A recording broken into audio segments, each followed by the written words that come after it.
Hey guys, welcome back to my channel. This is a paper towel I dried my hands with. So I'm checking on these European Nightcrawlers, and as you can see, there are a lot of little babies.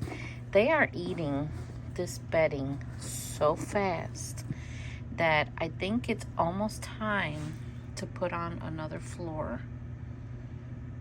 And there's still some adult looking worms in here, but there's a lot of youngsters. So I know that the adults in here are reproducing. And you know, worms reproduce when they're happy. So the European Nightcrawler tends to have a little yellow tail like this, just like a red wiggler.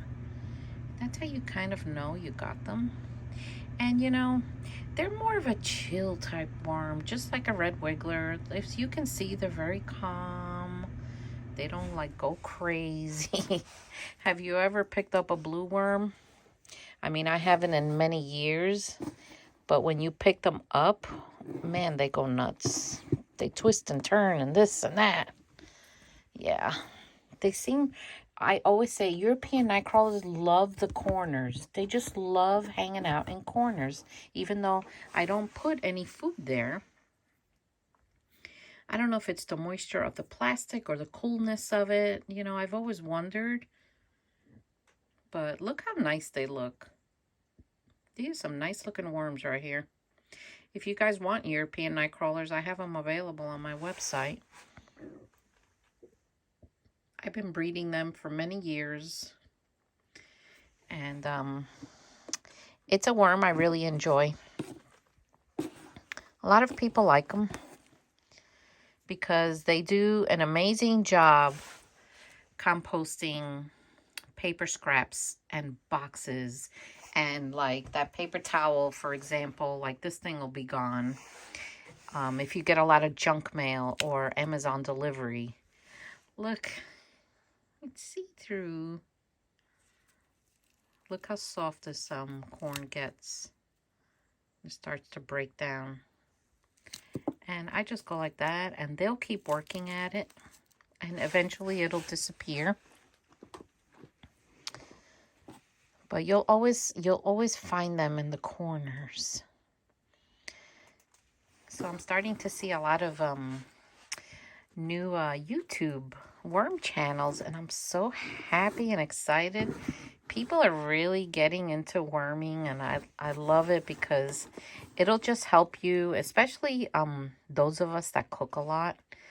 Like the food scraps, they will take care of it and make you castings that you can use in your own gardens, plants, give away to friends, families, sell it. I always, when I have it, I sell it really cheap because I just have so much of it. Like, I cannot store it all. Yeah, so that's how it is. The worm castings right now that I'm going to put up for sale, if it's not available on my website, has red wiggler cocoons in it, and there's no blue worms in there, and only because it takes a lot of time to sift them out, and honestly I just don't have the time to sift out the cocoons. So yeah, they have red wiggler cocoons in them, so then you could set it up in your own bins and then they'll hatch for you. Look at the band, there he goes. Boop. You know, European Nightcrawlers are very resilient to cold. I've had them delivered in very cold weather, and they've done fine. But this is definitely, yeah, it's getting there. So let's look down here, because I always find them down here. And as you can see, they like to hang out at the bottom. And I just leave them because they can crawl up, and they'll be fine.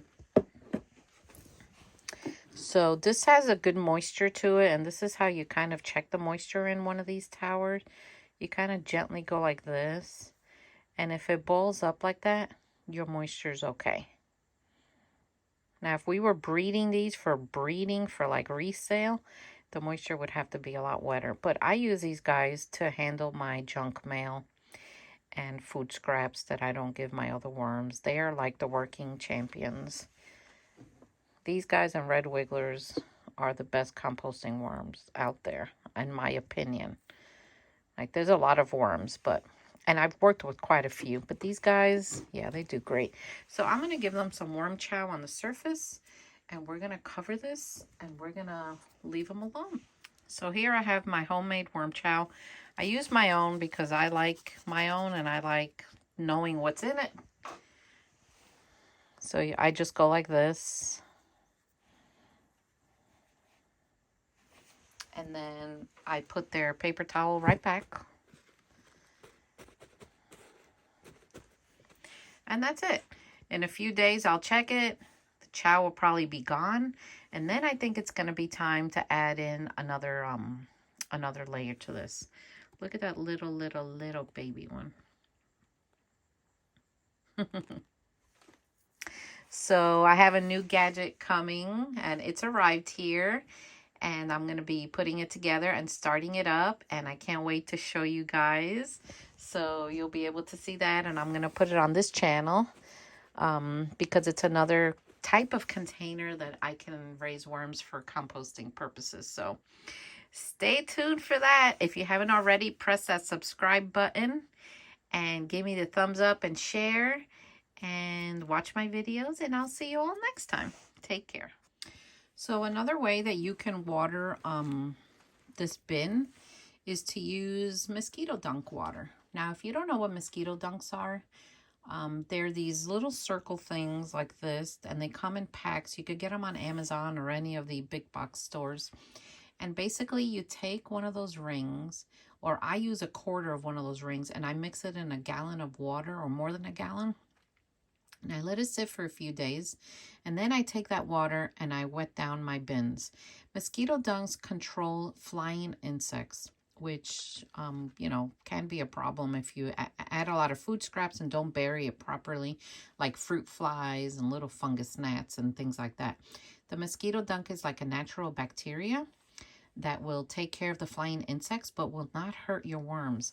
Now, I used to grind it up into a powder and sprinkle it on, but I noticed that it was getting very expensive to do that. So soaking it in the water and then using that water to water all my bins is the best way that I've learned to control flying insects. And, you know, it helps because when you bury your food in a corner or whatever, your food scraps, usually flying insects don't come. But every once in a while, if a little corner of a banana is sticking out and you don't realize it, then the fruit flies will come, and then before you know it, you got a lot of them, and then it's hard to, you know, deal with them. Now, I've seen a lot of people do like a vinegar cup with soap in it, with a little mesh at the top, and I've done that too. I've done every trick on the planet, but honestly, guys, the mosquito dunks are the only thing that has been very effective for me. And I use it not only in my composting bins like these for my food scraps, I use it in my business, which is my commercial worm farm. That's the only water I use to water all my bins, and it really helps with anything like that, any flying little thing that could just become a nuisance to you. So that's a helpful tip for you all.